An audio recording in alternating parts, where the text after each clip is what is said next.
टूटी कलम और औरों से जलन इंसान के खुद को भाग्य लिखने नहीं देती, इंसान के खुद का भाग्य लिखने नहीं देती।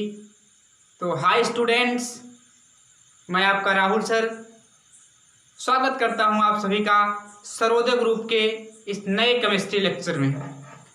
आज का जो लेक्चर है भाई, आज के लेक्चर में हम लोग स्टडी करने वाले हैं तृतीय कोटि की अभिक्रिया के लिए समाकलित वेग समीकरण। आज की हमारी टॉपिक है integrated rate law for first order reactions.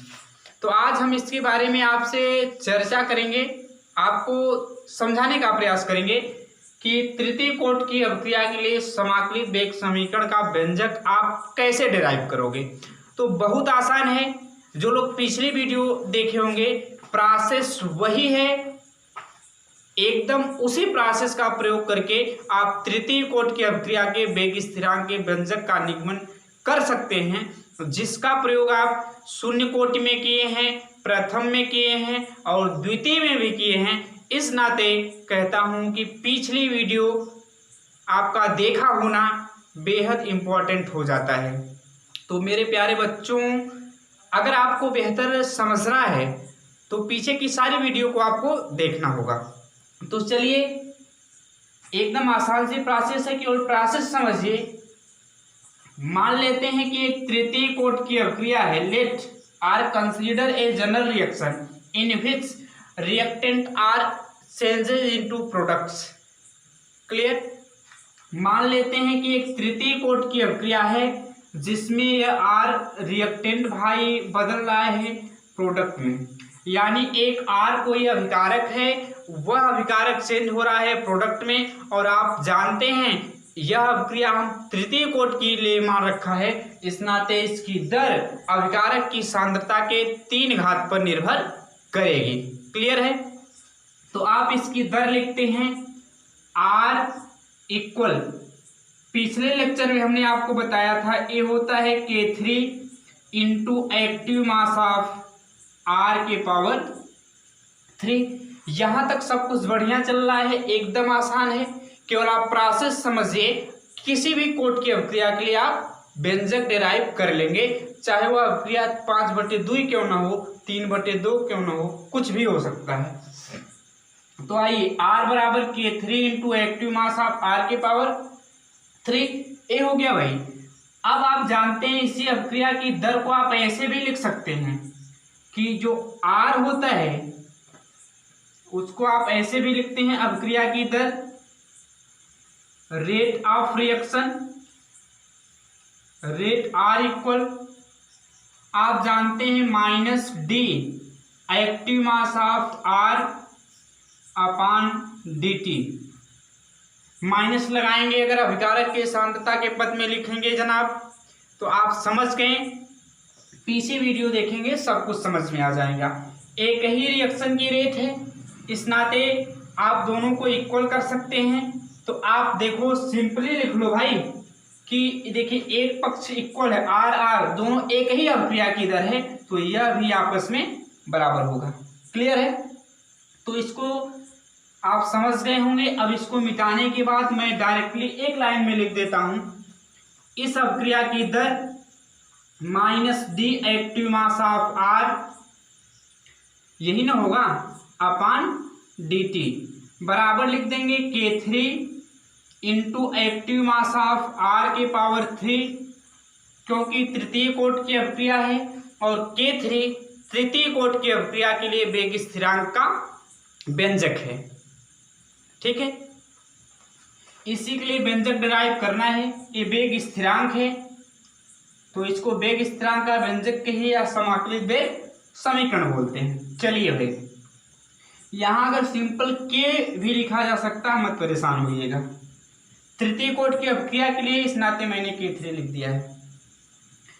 अब भाई सांद्रता को एक पक्ष में करिए, यानी एक्टिव मास ऑफ R, ये एक्टिव मास ऑफ R के पक्ष में कर दीजिए, इधर मल्टीप्लाई है, डिवाइड हो जाएगा, लिख सकते हैं minus d active mass of R upon active mass of R के पावर 3 बराबर लिख सकते हैं भाई आप minus K3 dt। Clear, dt को उधर भेज दिया, माइनस को भी उधर भेज दिया, तो इधर से माइनस समाप्त। ठीक है, आसान है, समझते चलिए। अब आप जानते हैं कि यह एक समीकरण आपको मिला और इसी समीकरण का आप करियो समाकलन, और जब आप समाकलन करियो तो आपको रिजल्ट आएगा। यही काम हर में किए हैं सभी कोट की अभिक्रियाओं में। तो चलिए, यह K3 जो है भाई, यह K3 तृतीय कोट की अभिक्रिया के लिए वेग स्थिरांक है। अब इस समीकरण एक मान लीजिए इसको, और इसका उचित लिमिट के अंदर समाकलन करिए, तो लिखेंगे integration of D active mass of r upon active mass of r की power 3 equal integration of minus K3 into dt। Clear है। अब आप ये भी जानते हैं कि समाकलन में लिमिट लगती है। लिमिट क्या लगेगी, उसके लिए आप यहाँ मान लीजिए इस बॉक्स में लिख रहा हूं कि अगर t बराबर 0 है, यानी अभिक्रिया शुरू नहीं हुई है, तब अभिकारक की जो सांद्रता है भाई एक्टिव मास ऑफ r, यह इक्वल है r0 के या r0 की। जब t के बराबर है, यानी समय t के इक्वल है, तब एक्टिव मास ऑफ r जो है जनाब वह rt के इक्वल है। बात समझ में आई? सिंपल है, सब में ऐसा किया हूं। तो जब समय t तो सांद्रता rt, जब समय 0 तो सांद्रता r0। तो लिमिट निम्न सीमा, उच्च सीमा, लोअर लिमिट, अपर लिमिट, यहाँ भी लोअर लिमिट, अपर लिमिट, और लिमिट उसकी लगती है जो d के साथ होता है। तो यहाँ d के साथ एक्टिव मास ऑफ r है, तो उसकी लिमिट r0 से rt, यानी r0 से कहाँ तक, rt तक, और यह 0 से t तक। क्लियर, मीन्स जब 0 टाइम थी तो कंसंट्रेशन r0 थी, जब t समय हुआ तो कंसंट्रेशन rt हुआ।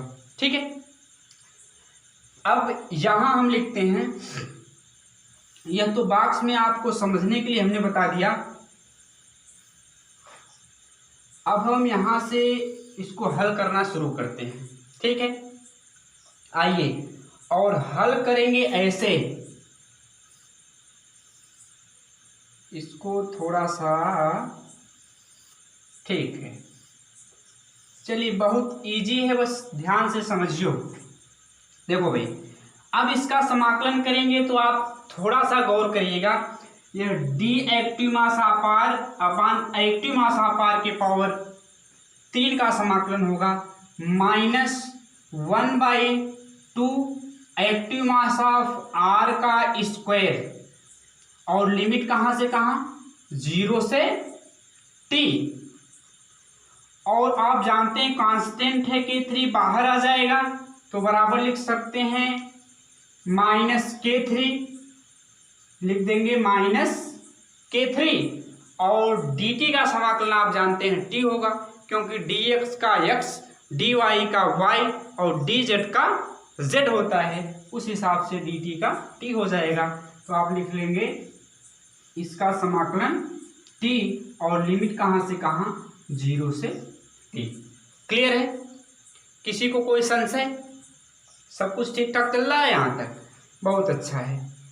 पीछे सारी वीडियो में सब बताया हूँ, और यही समाकलन मैं थोड़ा सा आपको बता देता हूँ। और यह समाकलन देखो भाई, मैं यहाँ कर रहा हूँ ताकि आप शॉर्ट स्क्रीन ले सकें।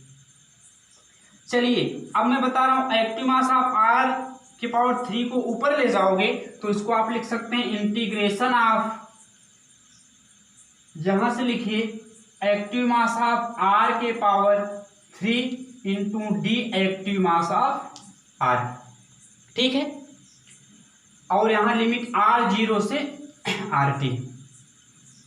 अब आप हमको बताइए भाई कि जब इंटीग्रेशन होता है, अगर x रहता इसकी जगह x के पावर 3 इंटू dx, तो इस हिसाब से आप इंटीग्रेशन करते हैं, x के पावर ये -3 ऊपर जाएगा, ये -3 होगा। क्लियर है, यक्स के पावर -3 पावर में 1 ऐड होता अपान -3 + 1। अब इसको आप लिख देते यक्स के पावर -2 अपान -2। अब यक्स की पावर जो -2 है ऊपर आ जाएगा तो इसको लिख सकेंगे 1 अपान यक्स के पावर 2। और यहाँ आप देख रहे हैं 2 पहले से है और माइनस भी लगा हुआ है, तो -1/2x²। क्लियर। अब भाई समाकलन इसी कैटेगरी का तो दिख रहा है। जब इस कैटेगरी का दिख रहा है तो आप बताइए, ये हो जाएगा, यहां कर देता हूं, r के पावर -3 है तो एक्टिव मास ऑफ r के पावर -3 + 1 और अपान हो जाएगा -3 + 1। यही आप जानते हैं समाकलन की प्रक्रिया, बस समझिए। अब आप इसको लिख सकते हो भाई, एक्टिव मास ऑफ r के पावर लिख दोगे -2 अपान ये हो जाएगा -2। अब r के पावर -2 को जब नीचे लाओगे भाई तो ये हो जाएगा 1/एक्टिव मास ऑफ r के पावर 2 और यह 2 तो पहले से है ही और माइनस भी मौजूद है, तो इसका समाकलन -1/2 एक्टिव मास ऑफ r के पावर 2। सब कुछ ठीक ठाक, वही समाकलन हमने यहाँ पर लिख दिया है। ठीक। अब आप माइनस को बाहर करके काट सकते हो, तो इसको लिख लो integration of 1/2 active mass of r के पावर 2 और जो लिमिट है यहाँ हमने 0 से t लगा दिया, लेकिन ये होगा r0 से rt। क्लियर करिए, यह लिमिट हो जाएगी r0 से rt इक्वल माइनस का k3 और यह हो जाएगा, एक साथ लिखना चाहे तो लिख लीजिए, इसको अभी ऐसे ही रहने दीजिए। एक्टिव मास ऑफ r² था, यहाँ t लिमिट कहाँ से 0 से t तक। ठीक है। अब देखो भाई माइनस से माइनस हो जाएगा स्वाहा, कट जाएगा। अब आप जानते हैं upper limit minus lower limit होती है, तो यहाँ देखिए अपर लिमिट rt और लोअर लिमिट 0, 2 लगा है और r का स्क्वायर है तो स्क्वायर के साथ लिमिट लिखेंगे, तो लिखेंगे 1 अपान rt स्क्वायर 2rt² क्योंकि 2 भी है -1 अपान 2r0² बराबर इधर लिख दोगे भाई k3 और अपर लिमिट t -0। ठीक है, सारी प्रोसेस वही है। अब यहां से 1/2 को कॉमन कर लीजिए, ये हो जाएगा 1/rt² -1/r0² इक्वल हो जाएगा k3 × t। अब यहां से k3 का भी व्यंजक निकाल सकते हैं, t का भी निकाल सकते हैं, तो k3 इक्वल हो जाएगा 1/2t ब्रैकेट में 1/rt² -1/r0²। ये रहा आपके लिए तृतीय कोटि की अभिक्रिया का वेग स्थिरांक का फार्मूला। k3 बराबर 1/2t ब्रैकेट में 1/rt² -1/r0²। जो डिफरेंट टर्म आए हैं उसकी मीनिंग आप जानते हैं, बता भी दे रहा हूं। k3 तृतीय कोटि की अभिक्रिया के लिए वेग स्थिरांक है, t समय है, rt जो है अभिकारक की रिमेनिंग कंसंट्रेशन है यानी बची हुई सांद्रता जो t समय पर बची हुई सांद्रता है, और r0 0 समय पर सांद्रता यानी प्रारंभिक सांद्रता। ये initial concentration, remaining concentration. Clear है, तो सब कुछ कर लीजिए शॉर्ट स्क्रीन। यह समाकलन का नियम में बताया कि कैसे समाकलन करके हम यह result 1/2 active mass of r की पावर 2 लाए हैं। ठीक है, सब कुछ स्पष्ट होगा। वीडियो को देखिएगा, न समझ में आए दोबारा देखिएगा, आप समझ जाएंगे, और पीछे की वीडियो जरूर देख लीजिएगा, वहाँ से सारे कॉन्सेप्ट क्लियर हो जाएंगे। एकदम उसी मेथड का प्रयोग करके मैं यह रिजल्ट लाया हूँ। ठीक भाई, तो अब आप समझ गए होंगे। अगर आप समझ गए तो आप इसको करिए शॉर्ट स्क्रीन, और शॉर्ट स्क्रीन कर लीजिए। और उसके बाद मैं आपको आगे बताता हूँ। और आगे क्या बताना है जनाब, आगे यही बताना है कि आप इसके लिए ग्राफ कैसे खींचोगे। और ग्राफ बताने के लिए आपको एक समीकरण को दूसरे रूप में ले जाना होगा जिसकी y बराबर एम एक्स प्लस सी से तुलना करना होगा। तो सबसे पहले आप क्या करिए, आप इसको कर लीजिए शॉर्ट स्क्रीन और अपने सुंदर सा नोट्स बना लीजिए जिससे आपको आगे समझने में कोई परेशानी न हो। अब आप कर लीजिए शॉर्ट स्क्रीन, उसके बाद आगे की कार्यवाही की जाती है। चलिए मिटा दें। बहुत अच्छा कर लिए होंगे शॉर्ट स्क्रीन, समझते चलिए और प्रैक्टिस करिए।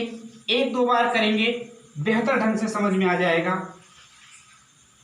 और पीछे की वीडियो मिस न करिए, तब कोई समस्या आपके सामने नहीं आएगी।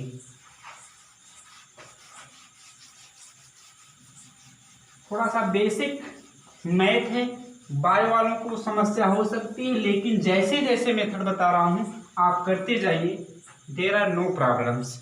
चलिए एक अभी हमने इक्वेशन जो डिराइव किया था इस तरह का आया था 1/2 in bracket 1/RT² minus 1/R0² equal आप लाए थे K3 इंटू टी। जस्ट अभी हम लोग पढ़ के आ रहे हैं। अगर 2 को उधर भेज दूं तो हो जाएगा 1/RT² minus 1/R0² equal 2K3 into T. Clear. इसको अगर सिंपल के लिखा मिलेगा परेशान मत होइएगा, तृतीय कोट के इस नाते मैंने 3 से दिखा दिया, K3 से। जीरो कोट में K0 से दिखाया था, प्रथम में K1 से, द्वितीय में K2 से, तो तृतीय में K3 से दिखा दिया। ठीक है। अब इस 1/R0² को उधर करेंगे तो ये हो जाएगा 1/RT² इक्वल आप लिख सकते हो भाई 2K3 into T plus 1/R0²। सब कुछ बढ़िया, एकदम सेम प्रोसेस वही है।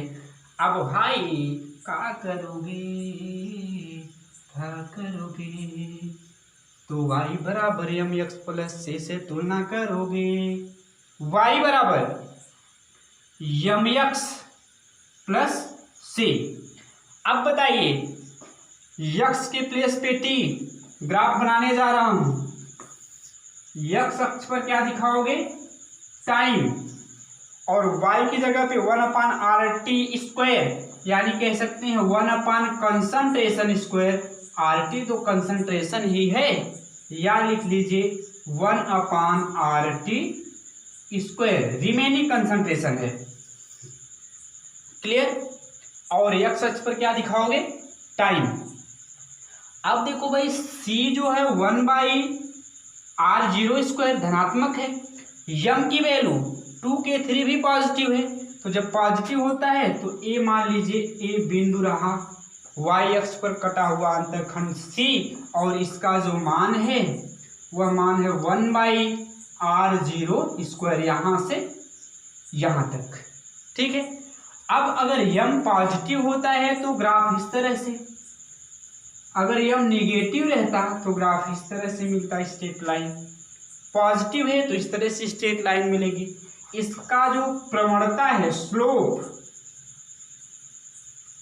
इक्वल आप जानते हैं tan थीटा होता है प्रवणता, और वह किसके बराबर है, m की जगह पे 2K3, यानी इक्वल 2K खाली लिख सकते हैं, या तृतीय कोट के लिए K3। क्लियर है। ए रहा इसके लिए टाइम t और 1/कंसंट्रेशन² के बीच ग्राफ। तो आप अगर इस वीडियो को देखेंगे तो बेहतर समझ में आएगा।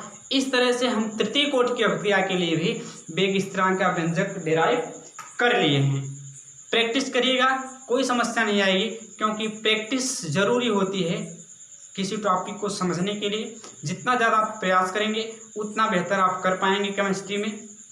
तो इस नाते हमारे चैनल से जुड़िए, प्रत्येक वीडियो को देखिए, बेहतर कॉन्सेप्ट देने की कोशिश किया जाएगा, उसको समझिए, तब न्यूमेरिकल पर हाथ लगाइए। आप चुटकियों में, एक एक मिनट में कठिन से कठिन न्यूमेरिकल्स को सॉल्व कर सकते हैं। तो इसलिए आप वीडियो जरूर देखा करिए। अगर वीडियो पसंद आती है तो लाइक और शेयर किया करिए, और हमारे चैनल को अगर सब्सक्राइब नहीं किए हैं अभी तक तो उसको सब्सक्राइब कर लीजिए, अपने दोस्तों में फैला दीजिए, जो हमारे लिए उत्साहवर्धन का काम करेगा और हम और बेहतर ढंग से प्रस्तुति आपके सामने कर पाएंगे और बेहतर तरीके से कॉन्सेप्ट को समझा पाएंगे। So thanks for watching this video. अब आपसे इस वीडियो में अलविदा लेते हैं।